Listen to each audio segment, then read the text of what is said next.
एक समय में हमारी दुनिया में डायनासोर का राज था। वे चलते थे जहां हम चल रहे हैं, इसी हवा में सांसें ली, इसी धरती पर लड़ाइयां लड़ी। इन दैत्याकार बड़े विचित्र डायनासोर ने करीब 14 करोड़ सालों तक इस धरती पर राज किया। इन डायनासोर की कई हजार प्रजातियां थी। इनमें से कुछ शाकाहारी थे, कुछ मांसाहारी, तो कुछ डायनासोर बहुत ही शांत स्वभाव के थे। वहीं कुछ डायनासोर बहुत ही हिंसक और खतरनाक थे। ये उस समय के सबसे सफल जीव थे। लेकिन फिर अचानक ऐसा क्या हुआ? आखिर वह कौन सी घटना थी जिसने इनका नामो निशान ही मिटा दिया? इसे जानने के लिए हमें करोड़ों साल पीछे जाना होगा और डायनासोर्स के उस अंतिम दिन को करीब से देखना होगा। तो आइए चलते हैं आज से 65 मिलियन साल यानी कि 6 करोड़ 50 लाख साल पीछे। आज से करीब 6.5 करोड़ साल पहले धरती पर मौसम सामान्य था। चारों ओर सूरज की रोशनी बिखरी हुई थी। लंबे लंबे पेड़ों से टकराती समुद्र की ठंडी हवाएं और चारों तरफ डायनासोर के चिल्लाने चिंघाड़ने की आवाजें। जब ये सारी डायनासोर प्रजाति बड़े ही आराम से धरती पर अपना जीवन बिता रही थी, तब 10 करोड़ साल पहले ही इनकी किस्मत लिखी जा चुकी थी। 10 करोड़ साल पहले एक छोटा एस्ट्रॉइड का टुकड़ा जो सुदूर अंतरिक्ष से आ रहा था, वह पृथ्वी से लगभग 20 करोड़ मील दूर मंगल और बृहस्पति के बीच बने क्षुद्र ग्रह बेल्ट में घूम रहे एक बड़े एस्ट्रॉइड से जा टकराता है। इस टकराव से उस बड़े एस्ट्रॉइड की दिशा बदल जाती है और वह क्षुद्र ग्रह बेल्ट से निकलकर सीधे पृथ्वी की ओर 22,000 मील प्रति घंटे की रफ्तार से बढ़ने लगता है। जब यह एस्ट्रॉइड पृथ्वी से 3,84,000 किलोमीटर की दूरी पर था, तब धरती से शायद डायनासोर का अंत ना होता यदि यह एस्ट्रॉइड पृथ्वी के उपग्रह चांद से टकराता। लेकिन नियति को कुछ और ही मंजूर था, इसलिए ये बड़ा एस्ट्रॉइड चांद के बहुत नजदीक से गुजर गया। 40 किलोमीटर के व्यास वाला 2 ट्रिलियन मेट्रिक टन का ये एस्ट्रॉइड प्रत्येक सेकंड के साथ साथ धरती के करीब बढ़ता जा रहा था। ये एस्ट्रॉइड जब पृथ्वी के वातावरण के संपर्क में आया तो इसकी रफ्तार एकाएक 70,000 किलोमीटर प्रति घंटा हो गई। पृथ्वी के वायुमंडल में घुसते ही घर्षण की वजह से ये एक भयानक आग के गोले में बदल गया। ये इतनी रफ्तार से धरती की ओर बढ़ रहा था कि सिर्फ 4 मिनट में इसने अटलांटिक ओशियन को पार कर लिया। इसकी चमक इतनी अधिक थी कि धरती पर टकराने से पहले ही हजारों जीव आग के इस दहकते गोले को देखकर पूरी तरह अंधे हो चुके थे। ये जीव उस उल्का को देख नहीं पा रहे थे, लेकिन वह उसकी भयानक गर्मी को महसूस कर रहे थे। कुछ ही क्षण में ये एस्ट्रॉइड मेक्सिको की खाड़ी के पास जमीन से टकराता है और लगभग 35,000 डिग्री सेल्सियस की ऊर्जा वाला एक भयंकर विस्फोट होता है। इस टकराव का विस्फोट लगभग 10 हाइड्रोजन बम के विस्फोट के बराबर था। ये विस्फोट इतना शक्तिशाली था कि इसके टकराते ही धरती की लाखों टन धातु अंतरिक्ष में चली गई। टकराव वाली जगह पर 180 किलोमीटर चौड़ा और 20 किलोमीटर गहरा गड्ढा बन गया। विस्फोट के कारण इस गड्ढे का सारा मेटल और पत्थर आसमान में धूल के बड़े बादल में बदल गए। 16 मिनट 40 सेकंड बाद जमीनी टकराव की वजह से धरती के अंदर चारों ओर 11.1 तीव्रता की भूकंपीय तरंगे उठने लगी। इस वजह से समुद्र में विशालकाय लहरों का निर्माण हुआ और एक के बाद एक सुनामी की लहरें चारों तरफ बढ़ने लगी। भूकंपीय तरंगों ने सभी सक्रिय ज्वालामुखियों को दहका दिया, जिसके कारण जगह जगह डायनासोर का विनाश शुरू हो गया। धरती के महाविनाश की प्रक्रिया आरंभ हो चुकी थी। इस भयानक विस्फोट में रेडिएशन की मात्रा इतनी बढ़ गई कि इसके 800 किलोमीटर के दायरे में आने वाले सभी जीव जलकर पूरी तरह राख के ढेर में बदल गए थे। इस महाविनाश में उड़ने वाले डायनासोर इन जमीनी खतरों से तो बच निकले, लेकिन ये तो महाप्रलय की बस शुरुआत मात्र थी। विस्फोट की वजह से जो लाखों टन मेटल, पत्थर और धूल अंतरिक्ष में गया था, वह ग्रेविटेशनल पुल के कारण ठीक 40 मिनट बाद आग के गोले के रूप में पूरी धरती पर बरसने लगे। साथ ही धूल का एक बहुत बड़ा तूफान 6000 किलोमीटर प्रति घंटे की रफ्तार से पृथ्वी के दूसरी तरफ मौत लेकर आ रहा था। ये धूल के बादल कई किलोमीटर मोटे थे, जिसकी वजह से धरती पर सूरज की रोशनी का पहुंच पाना असंभव हो गया। गर्म हवाओं का तापमान 100 डिग्री सेल्सियस से ज्यादा हो जाने के कारण धरती पर पेड़ पौधों की लगभग सारी आबादी जलकर खाक हो गई थी। विस्फोट के 90 मिनट बाद धरती का तापमान 200 डिग्री सेल्सियस तक बढ़ गया। इसकी वजह से जो डायनासोर विस्फोट के इलाके से कोसों मील दूर थे, वे भी इस गर्मी से बच नहीं पाए। इस महाप्रलय से धरती की कुल 90% प्रजाति पूरी तरह खत्म हो गई थी और जो 10% जीव धरती पर बच गए थे, उनमें से भी सिर्फ वही जीव जिंदा रह सके जिनका वजन 30 किलोग्राम से कम था। इसका कारण ये था कि इस महाप्रलय में लाखों की संख्या में जीव मारे जा चुके थे और पेड़ पौधों की सारी आबादी भी जलकर राख हो चुकी थी, जिसके चलते यहाँ जो बड़े और विशालकाय जीव जीवित बच गए थे, उन्हें भरपूर मात्रा में खाना पीना ना मिल सका। लेकिन ये महाप्रलय किसी अन्य जीव के लिए फायदेमंद साबित होने वाला था। डायनासोर्स का अंत एक नई प्रजाति के लिए सुनहरा अवसर लेकर आया। ये प्रजाति थी मैमल्स की। मैमल्स यानी स्तनधारी जीव। इन्होंने खुद को इस महाविनाश से बचा लिया था। अत्यंत गर्मी से बचने के लिए ये जमीन के अंदर रहने लगे थे और जिंदा रहने के लिए इन्होंने सब कुछ खाना शुरू कर दिया। इतने बड़े महाप्रलय के गुजरने के बाद धरती फिर से सामान्य हो गई थी। सतह पर फिर से नए पेड़ पौधे उगने लगे थे और धरती पर जो 5% जीव बच गए थे, उनमें एडाप्टिव रेडिएशन की प्रक्रिया से बहुत सारी नई प्रजातियां जन्म लेने लगी। इयोसीन इपोक में 5.5 करोड़ साल पहले बंदर जैसी प्रजातियां आई। इनकी आंखें सर में आगे की तरफ थी। इसी काल में प्राइमेट्स के सर के अंदर एक महत्वपूर्ण इवोल्यूशन हुआ। इनकी स्पाइनल कॉर्ड को मस्तिष्क से जोड़ने वाला छेद, जिसे फोरमेन मैग्नम कहते हैं, वह स्कल के पिछले हिस्से के बेस से सेंटर की तरफ शिफ्ट होने लगा। यानी कि अब जो प्रजाति आई, वह सीधे खड़े होकर चलने में सक्षम थी। आज से 4.7 करोड़ साल पहले धरती के वातावरण में लगातार बदलाव होने शुरू हुए। धरती के टेक्टोनिक प्लेट्स में हलचल हुई, जो धरती के 2 बड़े महाद्वीपों को एक दूसरे के पास ले गई। ये वही भूभाग है जहां आज हम भारतीय रहते हैं।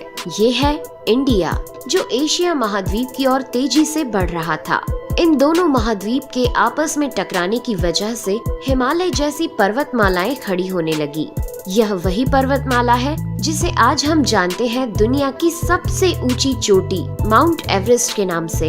ये पर्वतमालाएं इतनी ऊंची थी कि इससे मौसम का पैटर्न बदलने लगा, जिससे पृथ्वी ठंडी होने लगी। इस पर्वत श्रृंखला से गिरने वाला बर्फ आगे चलकर कई नदियों का निर्माण करने लगा। यह वही नदियां हैं जिससे आज हमारी आधी से ज्यादा आबादी को पीने का पानी मुहैया होता है। ओलिगोसीन इपोक में 3 करोड़ साल पहले ग्लोबल कूलिंग हुई। घास के मैदान बढ़ने लगे और जंगल घटने लगे। तब ऐसे जानवर विकसित हुए जो खुले मैदान में रहने के लिए उपयुक्त थे और इन्हीं में दूसरे जानवरों को खाने वाले जानवर भी विकसित होने लगे। 1 करोड़ साल पहले पृथ्वी वह रूप लेने लगी थी जिसे आज हम देख रहे हैं। धरती का वातावरण लगभग पूरी तरह से आज के समान बन चुका था और धरती के सारे महाद्वीप लगभग पूरी तरह से जाने पहचाने थे। लेकिन परिस्थितियां फिर बदलने लगी। 40 लाख साल पहले धरती की टेक्टोनिक प्लेट में एक बार फिर से हलचल हुई और अफ्रीका के पूर्वी इलाकों में एक नई पर्वत श्रृंखला का निर्माण हुआ। ये पर्वत श्रृंखला थी ईस्ट अफ्रीकन रिफ्ट वैली। इस पर्वत श्रृंखला के उभर जाने से यहाँ के हरे भरे जंगलों में आने वाली मौसमी हवा का मानसून पूरी तरह रुक गया और इस वजह से यहाँ के जंगलों में बारिश आनी बंद हो गई। यहीं इसी जंगल में रहते थे द ग्रेट एप्स। ये हैं हमारी काफी दूर के रिश्तेदार। हमारे ये पूर्वज कहलाते हैं पेरोलापिथिकस या पेरोला। हमारे परिवार की शुरुआत इसी ग्रेट एप्स से हुई। पेरोला पेड़ों पर रहते थे और फल खाते थे। वजनी होने के कारण ये एक डाल से दूसरी पर नहीं जा सकते थे, इसलिए ये हमेशा झूलते रहते थे। कभी कभी ये अपने 2 पैरों पर भी खड़े हो जाते थे।